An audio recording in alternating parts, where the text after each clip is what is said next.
We are very much an indie film industry. In Malayalam, we've always been blessed with our actors. It's high time we stop saying women filming. There are whole areas of the male psyche that have not been explored. In those days, most of the films were really simply shot, but they had deeper stories to tell. The whole voiceover of Kuttan, the character, was rewritten entirely after the film was edited. So welcome to the show, Anjali Menon. Thank you.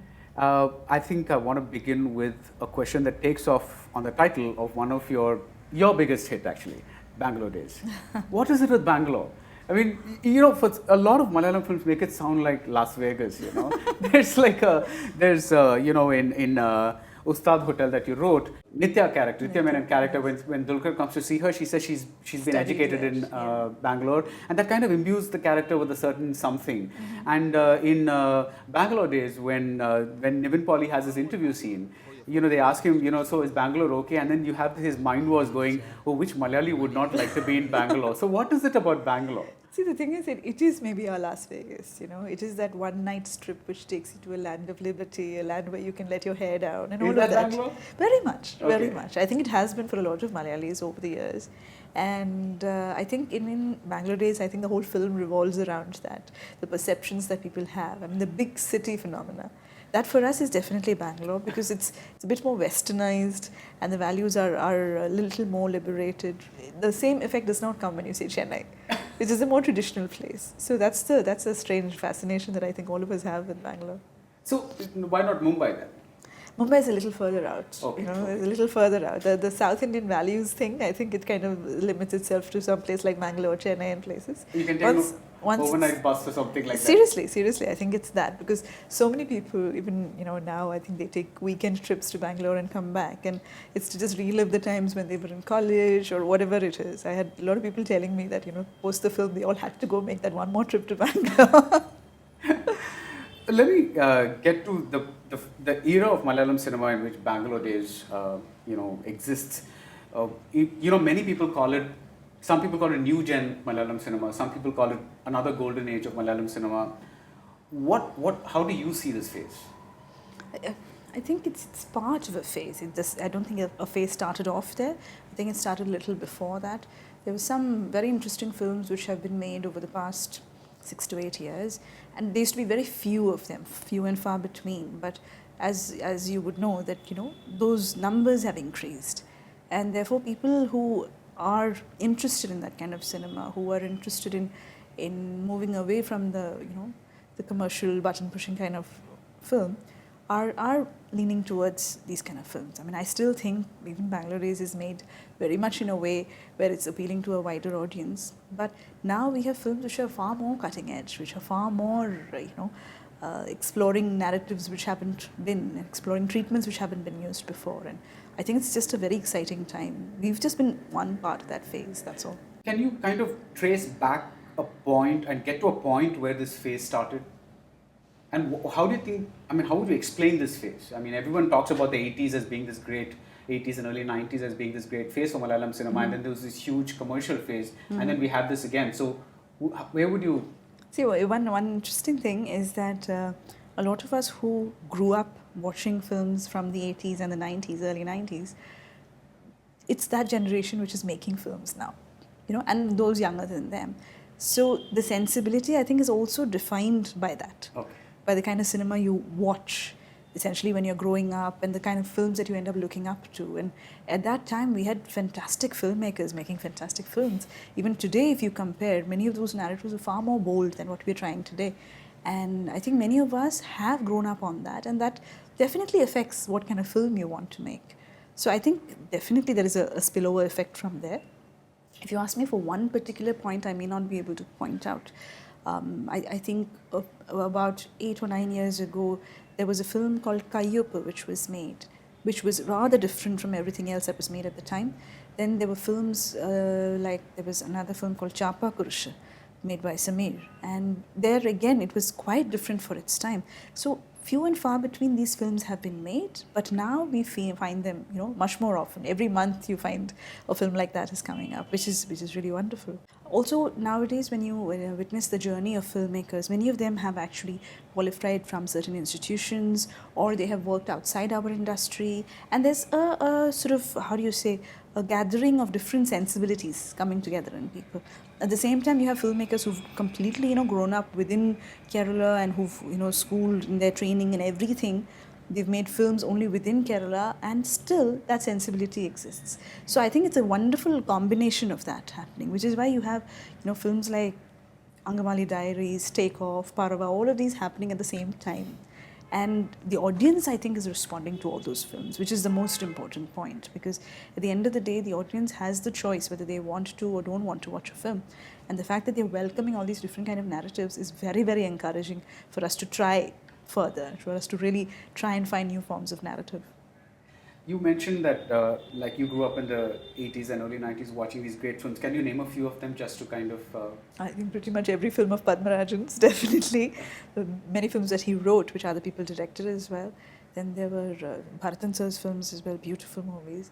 I really enjoyed Fazil sir's movies as well, because they were all little nuggets of stories, but very well explored, very well performed. And in those days, most of the films, I think, were really simply shot, but they had deeper stories to tell.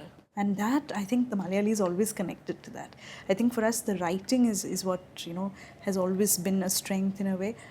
With M.T. Sir, he's, had such a fantastic body of work. There were so many movies of that time with different filmmakers that he's made. And those films really have defined a certain era for us. I think that's really important, to have good writers. And they are the ones who really signify, what an era stands for. And I think people like him, Padmarajan, so all of them are really icons that we have and we can be very proud of. You mentioned that, they were simply shot, but the writing was really deep.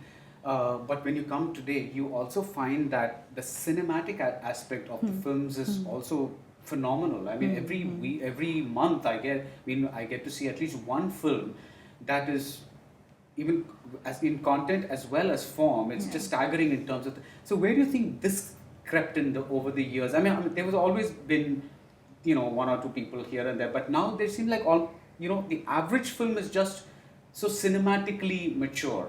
That again is something that the awareness about cinema and its techniques has really risen. I mean, today you have YouTube, you have Netflix, you have so many more avenues to watch all kinds of cinema, and therefore your curiosity about techniques of filming, all of that is just widening, and now you have the resources. I think just about 15 years ago, you couldn't really just Google anything and get a tutorial on it. You couldn't. But now we are exposed to so much, so it just makes sense to be able to imbibe and to be able to transform things in our own narrative, which are around what we see. The actors too seem to be in a different place than the counterparts in other industries. They seem to be willing to take on more ensemble roles. They seem to be willing to, do different casts. Like even if you take a mainstream film like Charlie, which was with Dulquer, Salmaan, the hero's psyche is still a little out there. It's not really a conventional romantic lead, even though you would classify that probably as a kind of a romantic film. Where does this come from? Do you think it's because today's the actors, they are not after a particular star image or something? Are the audiences more responsive to actors trying out different kinds of things? I think in Malayalam we've always been blessed with our actors, and if you take even movies from back then, we had these ensemble casts where everybody was comfortable working with each other. I think it's also the nature of the industry. We're very much an indie film industry where it's not about the studios and all of that coming in. It's much more about getting the film made, and still very writer driven, very director driven. And I think actors are comfortable in a space like that. And we have had actors of all kinds of stature, wonderful character artists, people who have done all kinds of roles for 30 years plus, and still we want to see them do something different. So we've always had that, that kind of actor base here. And now we have a whole new young crop which is actually emulating those values. I think there have been few people who have been much more of a star-driven, who prefer a star-driven atmosphere. But I think in today's younger crop, we really have people who are willing to throw all that to the wind and say, hey, let's have fun, let's make something new. Because they realize that more than just the star image, the films last longer. A lot of them, you can have wonderful conversations about cinema with them. And that makes a difference. The fact that they're willing to surrender to a writer or a director and not really bother about their image. I mean, they would like to, of course, further the image, but more than that, I think they see that the life exists, when you do different kinds of roles, different kind of characters. So even people who are doing, extreme commercial cinema are actually all taking the time to do slightly different cinema, wanting to work with directors who do a different kind of film. So I think that's a very encouraging phase. You just talked about surrendering to a director. Let's talk about your first film. You're a woman director. You've made this. The anthology film is called Kerala Cafe. You've contributed one segment to it, but Manjadikkuru is your first full-fledged film. Did the surrender come easily from the actors, from the producers, from the the distributors, all aspects, or from the actors? Yes. Okay. From the actors, definitely. And being my first film, I had gone to each of them with a bound script copy and said, this particular role, I would love it if you did it. And they would read it and literally come back and say yes.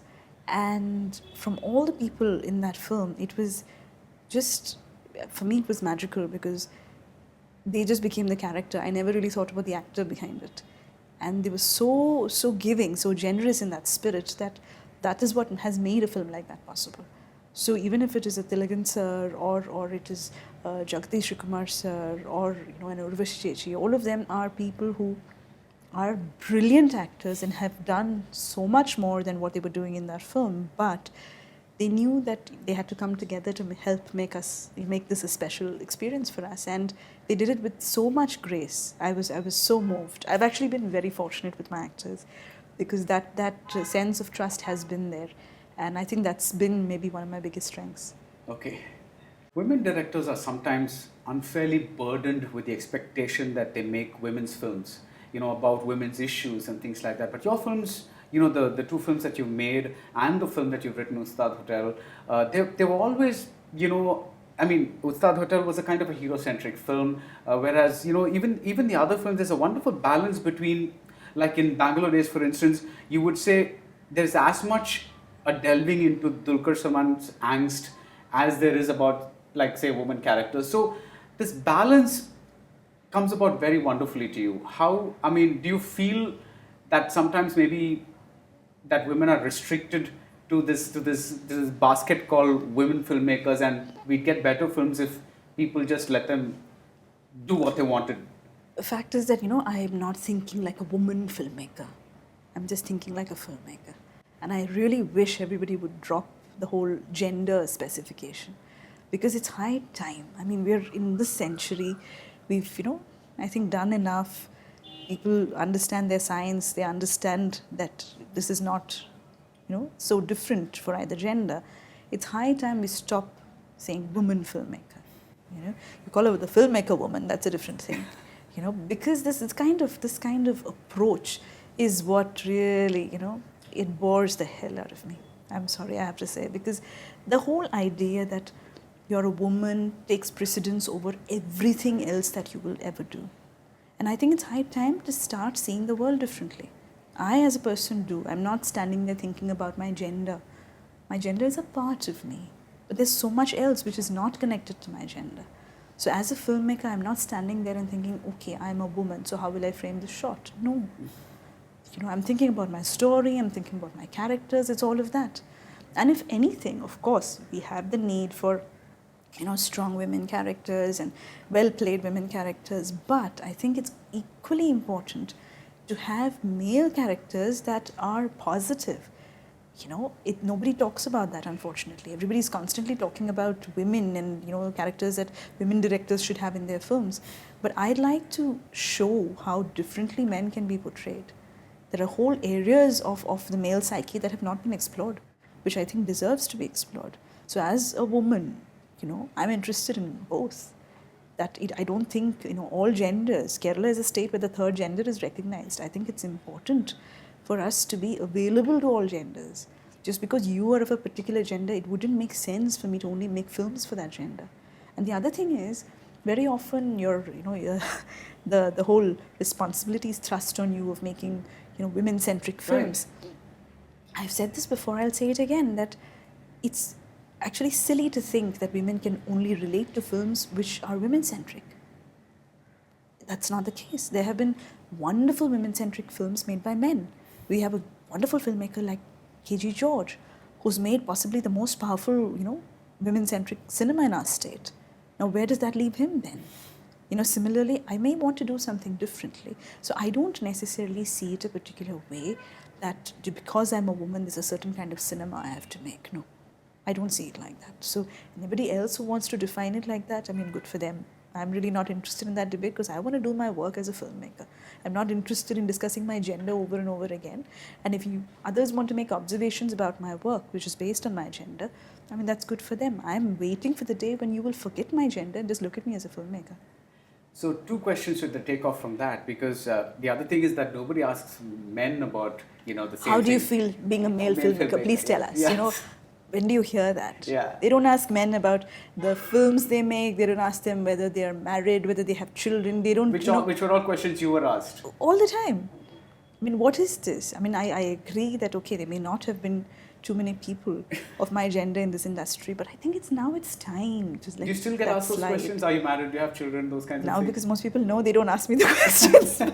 But the fact is, at least it's better now. When I started off, there would be interviewers who would meet me and who wouldn't know how to deal with me.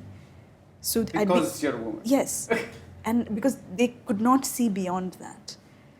So that's a very, very silly position to be in. And I think, yes, we've definitely outgrown that phase. That's over. But still a lot of people do still find it, you're a bit of a dinosaur in the museum. They're, oh my God, a woman. So. But with this in mind, that the gender should not restrict the kind of films, and rightly so, the kind of films that you should make, how do you see the Women in Cinema collective? Is it about pointing out things that go wrong in representation of women in films, or is it about empowering women to make kinds of films, or is it how does this work in a cinematic sense? I can understand that maybe you'll have a meeting, or you might put out do other works behind the scenes, but I'm talking about within cinema. How would something like Women in Cinema collective work? See, every industry has certain laws that are supposed to be followed. So does the media and entertainment industry. In our country, very clear laws have been set out. But unfortunately, in practice, none of this is happening. And we know for a fact that in Kerala, there are many things that we would like to put in place, not just for women, but for men as well. And for all genders to be able to focus on their profession and work with a certain security, to work with certain, opportunity, which is equal to all. That is the kind of space that I would dream of. And for me, the whole purpose of being part of the collective is to try and make that happen. Okay. Because within the frame, yes, there are a lot of things, there's a lot of debate that goes on around it, but we are the people behind the frame. It's very important for us to have our environment done the right way. And when now I have a crew, when I have my people on set, there is a certain kind of culture that I would like to have.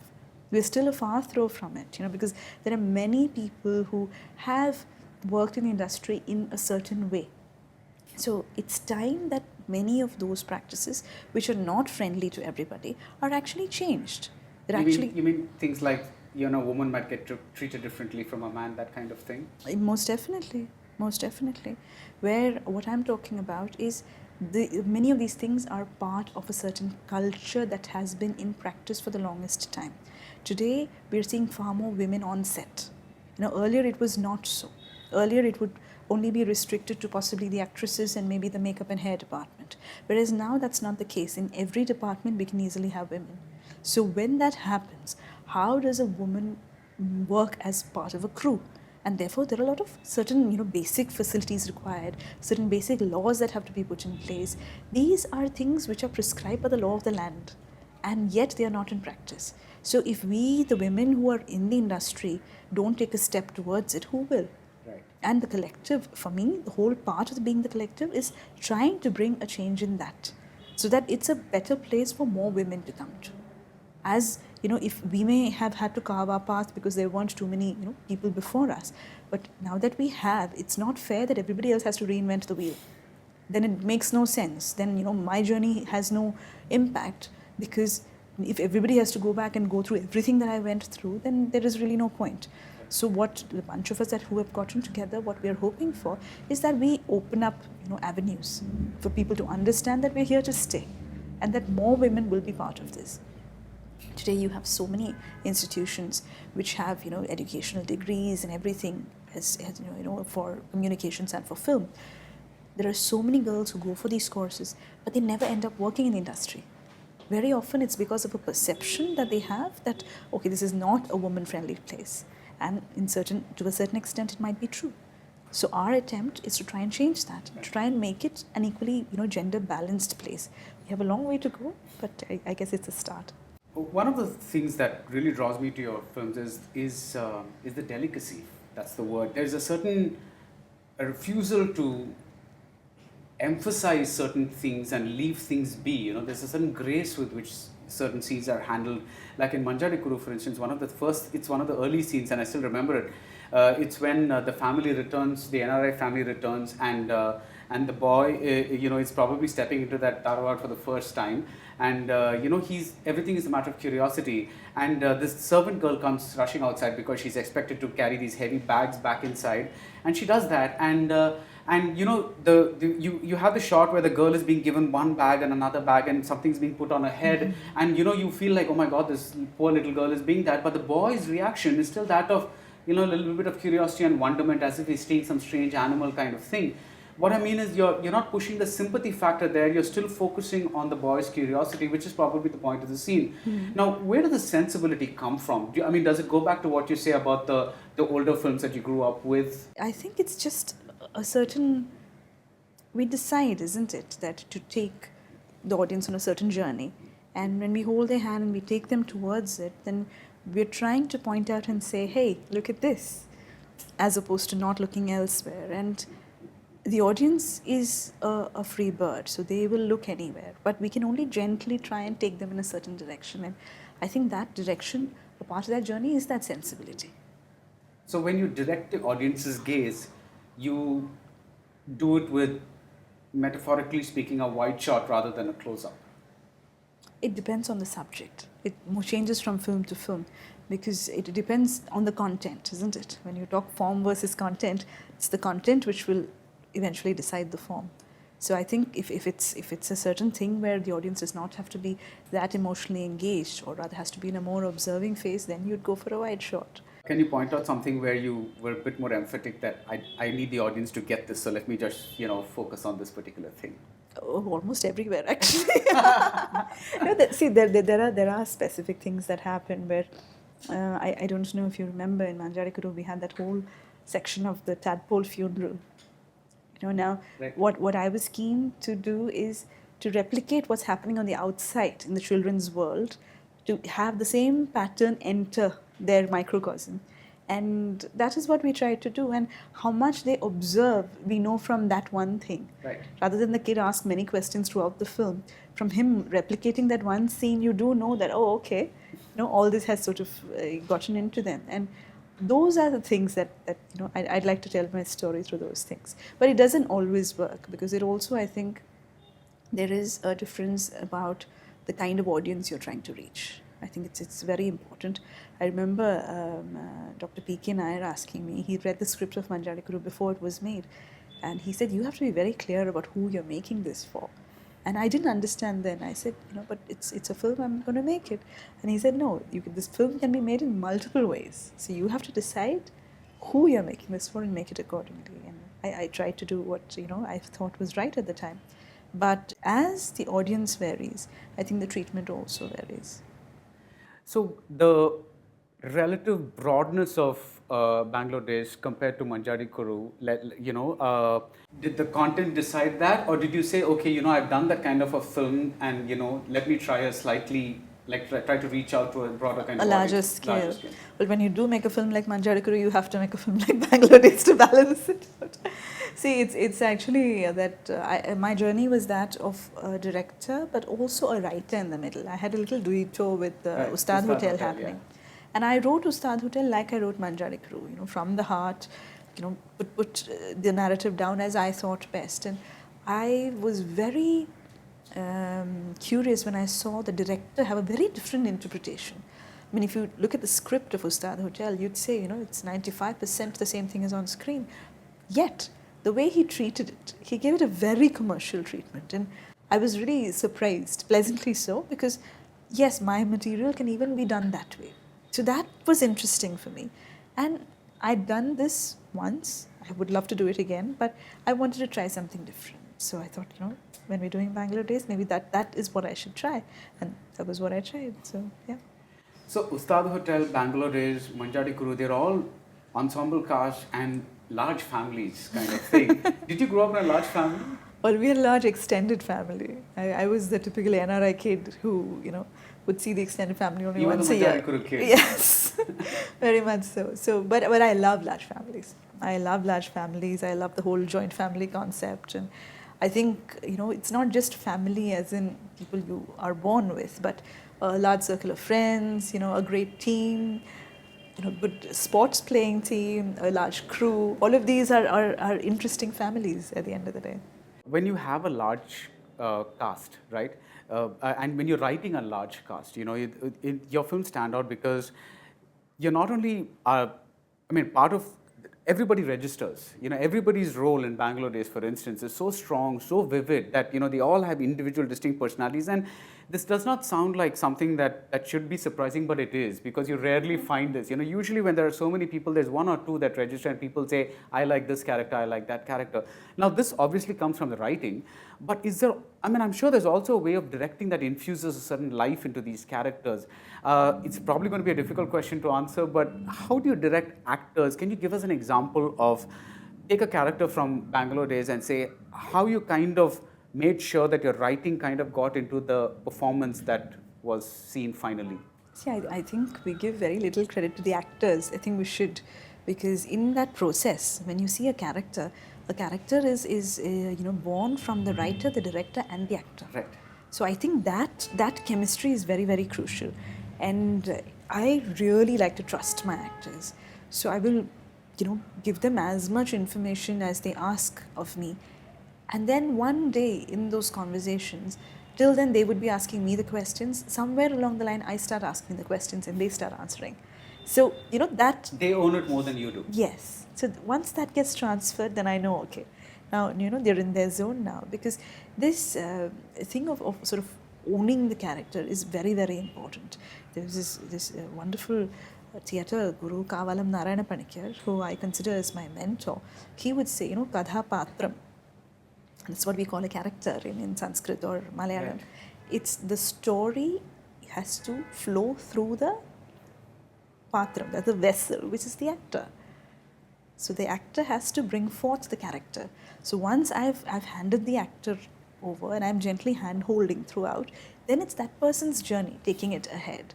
And I think it's that trust building which helps more than anything. For example, in Bangalore Days, once we had approached the actors and they had consented to be in the film, Fahadh, for example, his character was Das. And somewhere after the casting, I called up Fahadh and said, are you comfortable with dogs? And I had no idea he was such a dog lover. And then he said, don't you know this about me? And I said, no. He said, I take my dog to set. I always have a dog. I said, oh, wow, that's great. I didn't know that. And it was then that I wrote the scenes of him and the dog and how that connection is and how he is a person like that and how it becomes part of his relationship with his wife as well as with his ex-girlfriend, and all of that came in from him. So it's just a question of bringing the actor and the character close to each other. And I think that helps, but every director does it differently.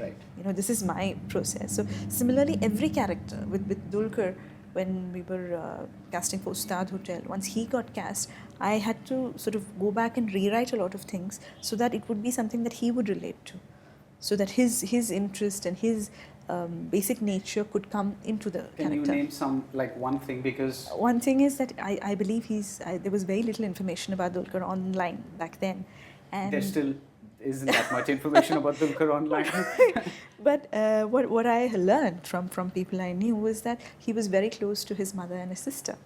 Now, that for me signifies a certain kind of man. And so Faizi became that kind of a guy. So it's a small thing, but it's a very significant thing. So that can really change the mold of a certain character. So Itata's in Company came up, and all of that. So I think these little things which actors have and their personalities, I think if you bring them a little closer, it helps. In just 2 films, you've established a voice, a style, something visual, something in the dialogues and the characters that can be called Anjali Menon-esque. Is this thing a plus or a minus for a filmmaker? And is Koode, your new film, an Anjali Menon-esque film? Oh, I don't know, because I don't use that word, so I wouldn't know. But it's my worldview about certain things, and it's what I'm putting out there. So I'm sure that a certain, element of it would be there. But the idea is also to try to do slightly different things with every film. No point repeating the Right. same thing exactly. I think I'm too early in my career to have a Menon-esque touch yet. What about Koode? Koode has been an interesting journey. After Bangalore Days, I had taken a while to come to Koode, and more than anything, I think this time with the actors, I've tried a few different things, and there are certain risks with this film as well. When you see it, you'll know, and it's just something that I've instinctively decided to do, and I've done it. Yeah. So it's that. For me, it's never actually been a very calculated, stepwise career path. It's just been, right now I feel like doing this, and for the next 6 months it's going to hold my attention, so I just go off and do it. So Koode is one of those, and I'm hoping that that the audience will connect to certain things that we are conveying in the film. So excited, nervous, let's see. I think one of the big selling points of the film, apart from the fact that it has this great cast, is the return of Nazriya. How did you convince her to be part of this film? She's been very keen always, actually. So I think she didn't really intend to take such a long break. I think she's been contemplating working very soon. And we've always had these discussions, because both of us after Bangalore Days, we hadn't worked. So while everybody else around us were doing other movies, we'd call each other and say, hey, what are you doing? What are you doing? So she made it quite evident that she was keen to work together again. So when this script came up, this role was something I thought was very, very much within her space, and I think she can bring her own energy to it. So when I spoke to her about it, she was immediately on it. You are also, I believe, quite the dancer. Where did you get that? Yes, we have ways of digging up information. Is that right? Yes, I've trained. I've trained for about 14 years. Is that kind of thing like an affiliated art? Does that in any way inform the way you are a director or a writer? Because rhythm is such an important part of a film as well. There are music like when people talk about the sur of a scene or the tal of a something performance. Do you think? I think it definitely informs us. It definitely more so in editing than anything else. I think my sense of rhythm is, if anywhere, it is in the editing that it sort of surfaces. And the whole experience of performance, I think that is also something that we carry with us. There is in Natya Shastra we say, yado hastastado drishti, yado drishtistado mana, yado manastado bhava, yado bhavastado rasa. So to come to a full circle, you need the audience involved. And that is also something that I've gotten from dance, because to be able to involve the audience in that experience is what creates rasa. And I think the same rasa theory can be extended to most art forms, including cinema. Yeah. So definitely dance, for me, has been a very, very grounding factor. You just spoke about editing. Do you get involved almost like a parallel contributor in each of the departments of your films, like the costumes or the sound or the editing or the cinematography or whatever? Yes. Okay. Yes. So is it the editor that's doing it, or is it Anjali Menon whispering in his ear? No, I think, at the end of the day, I think also the more I'm doing films, the more I'm wanting people to collaborate. Earlier, I think coming out of film school, you want everything like your storyboard. You come out with that kind of a perception. But it is much more rewarding to have people to collaborate with, because this, at the end of the day, is a collaborative art. And to have more points of view, to have, more creative contribution. Otherwise, I think it's a very limited world if you're stuck inside my head. And as a writer, I'm already putting out there everything which is in my head. So as a director, there is, so much I can do, but it's going to be limited. It's going to be a one-person film there, which is really not very attractive. But at the same time, if I get my HODs to all make it their own film and to contribute from their own level, then I think it becomes a much richer, much more textured, layered film. And definitely my attempt is to get all of them much more involved. But I do get involved at a very close level in all departments, and they have to be, part of me. I think that's very, very important. So to have that kind of relationship is very, very crucial with each of my HODs. Can you name one aspect of any department, cinematography or editing, and let's take Bangalore Days, where, you know, you kind of wanted things to be a certain way, and that's you that kind of drove that? I think Bangalore Days, that was required actually, because it was quite an exhaustive narrative. You know, you had 3 different stories happening, and you had to get it within a certain time span. And our first cut was really long. So to get the essence of all these stories and yet not lose it, it was very important to have the writer on board. And there being both myself, it was important to keep maintaining that balance. And people don't really realize that's a very difficult film to edit. So my editor, you know, was really doing his best, but he needed support from the writer. The whole voiceover of Kuttan, the character, was rewritten entirely after the film was edited. After the editing? Yes, because we had thought of a certain kind of writing, but then as the editing happened, to weave things together, to put things in place, it was important to do it all over again. So yes, then at that stage you have to get involved in and do that. And I love the post-production stage, because I'm not one of those people who, you know, has it planned that I will shoot like this and then I will edit like this. I don't really think too much about that. Of course, it has to make basic editing sense. But beyond that, I love, after the shoot, when we finish the shoot, I love throwing all the cards in the air and seeing, you know, how they're going to land.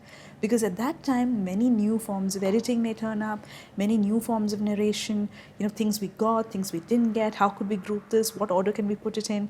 All of that is a very exciting phase. So the film which got written once is interpreted once in the shooting, and then at the editing is interpreted all over again.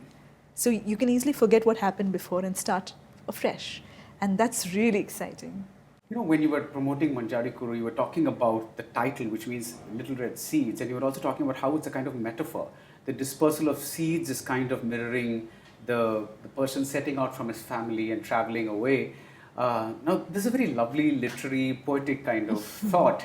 What have been some of your influences from the world of books? I've read different kinds of authors, and they range from fiction to non-fiction. And I'm very much someone who leans towards descriptive writing. For me, a book like God of Small Things is utter pleasure, because the writing is so visual, so visceral in a way that you can feel the air. You want to make? Oh, I would love to. But I think Arundhati Roy is very wise in not giving anybody the rights, because she has the best reason not to. You know, she said something like, 6 million people have their movies running in their head, and I wouldn't want to destroy them, which is a wonderful reason. Yeah. And the idea that through words you can create something that is touched and felt, and which is absorbed by all senses, that is, it's beautiful. So descriptive writing is very much something that I lean towards. Do you kind of find yourself sometimes holding back on writing very descriptively in your films, in the fear that maybe that's going to be a little too indicative of how you're going to take it forward? Because I have been trying to learn how not to do that. Because if you read my scripts, they're actually very descriptive, over-descriptive. And they shouldn't be. I don't think they should be, because when I start writing for other people, then I have to be careful, I have to be mindful, because they may want to take it in another way. And I should observe a discipline that way. So now, even when I'm writing for myself, I try to do that. Because though I may have a certain visual in my head, I don't put it on paper, because that also limits the rest of our collaborators from being able to contribute. Because you've already put down, Ustad Hotel, I remember I put down, tracking shots this way, black coming in, black going out, all of that. And I think I shouldn't. I think now when I'm writing, I try to avoid that. I try to avoid directions as such. Let the story be there. Later, when some of them read it, they may interpret it a certain way, and that will also bring into the film eventually. So I think it's important to have that space in a script. What was the starting point of Manjadikkuru, Ustad Hotel, and Bangalore Days? Manjadikkuru was way back in film school when I first wanted to make a feature film. I always wanted to make it in Malayalam, actually. I think of all the cinema influences, Malayalam film is what has influenced me the most. And there was this very strong longing that if it's a feature, I want to do it in Malayalam. And when I thought back about, so what would I make in Malayalam, I realized that my experiences are those of coming home for vacations and things like that. So I thought it must be a good start to set a narrative there, and that was the starting point for Manjadikkuru. It was an outsider's peek into the inside, very much that.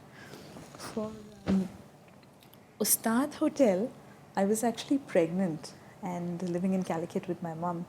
And Calicut is one of those wonderful cities where everybody is very hospitable. So when friends and family got to know I was pregnant, everybody was busy making all kinds of lovely things to eat and sending it home. And I was really enjoying this. And I think from somewhere there, the thought of a pregnant woman and the child she will have and what would happen later, all of that sort of came in, and food became a very important motive. And I think that's where That's beautiful. that's where that was born. Bangalore Days was actually, it was funny because I have, like I said, a very large extended family. And at one point, 3 of my cousins were actually headed to the same city, and for all completely different reasons. And though it didn't happen, I kept thinking, oh my God, it'd be so much fun if these 3 got together there. And it was from a thought like that was born. Because the idea that, similar aged people who are from the same family, yet are very different from each other, arrive for different reasons in the same city, and they kind of have each other to hold on to, but they're growing in their own space.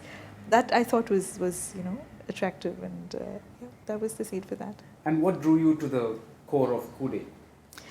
To the core of Koode, there is a brother-sister relationship which lies at the core of Koode. And I'm someone blessed with wonderful brothers. And there was something, when you watch the film, you'll see there is a certain experience that that really stayed with me. And I think that is the seed for Koode. I wouldn't say more because you haven't seen the film. Yeah. You grew up in the Middle East, you just said that. And, you've also studied abroad. And there's one incident, an anecdote that I found amusing, that you used to stage Hardy Boys and Nancy Drew stories using Ken and Barbie dolls. Uh-huh. Now, all of this represents a certain kind of sensibility. And in Tamil cinema, at least, we have this thing of, a rooted Tamil culture versus a slightly, anglicized Tamil culture. And the latter is sometimes looked upon with a bit of suspicion. Now, I wonder if your films, have they ever been accused of not being Malayali enough? I don't think so. Yeah. But I have repeatedly been asked why I have, the whole NRI experience in every film. And I have always said that maybe because not enough films are being made about it. So I've never actually, strived to be 101% Malayali or anything. I am who I am, and if that's a mixed hodgepodge, it is a mixed hodgepodge. I'm perfectly fine being that way. And that my characters are also often in that space. They may be this, this wandering, searching, confused person looking for identity. They might be, because many of us are in that space. And for the longest time, as we've seen in the movies, NRIs have been treated with a lot of ridicule, and they've been treated as money bags who have no other feelings. And, it's been very unfair in a way. And I think high time to change that. So these narratives are not 100% Malayali. They aren't. They have the outsider element in them all the time. And I think it's perfectly valid, because many of us are outsiders and will remain outsiders. You once said, and I'm going to quote this, while making a movie, all that matters is what happens within the frame. There could be someone falling sick or crying out loud in the same room, but so long as they're out of the frame, we are good. I know this sounds a little heartless, but it's very much a disciplined kind of thing. So what I want to get at is a kind of dictatorship necessary, a kind of a demonic focus necessary for making a movie, a Herzog kind of thing, I don't think so. I think focus is important. I think it's very important. And I think a lot of people who know me would say I'm quite a sensitive person. But I found myself actually, that quote was in the context of someone getting injured, and my first question being, was that person in frame? That happens in your head. And I think that kind of focus is important. And it's a byproduct. I don't necessarily say it's a good thing, because the best filmmakers need not be the best human beings. It's not the same thing. But it's important, because what goes on within frame, my job is just to look at that, right? So that's where my focus needs to be. Right. Are you comfortable making films in Malayalam, or do you want to branch out into other languages as well? I'd love to make films in other languages. Totally love to. Because I think language is incidental.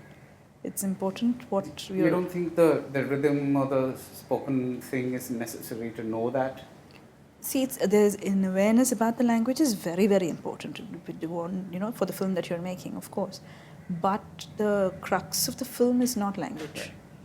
It's much beyond that. In Koode, that's one thing that we've tried. I've been told that, okay, dialogue is a strength and everything, but this time I've actually tried to throw the dialogue out. Oh. Yeah, so I'm excited about that aspect of it, because if there's a certain strength and I want to build on others, I can't just keep relying on that one strength. So I think it's important. If you've seen, many of my films have voiceovers, and I just didn't want to do that. I really needed to break that pattern, get out of that, and I've tried to. So let's see. Even with the actors, this time the process was very interesting, because some of them I didn't even give them the Malayalam script. And I took it away and I gave them a script in English and said, okay, now make up your lines.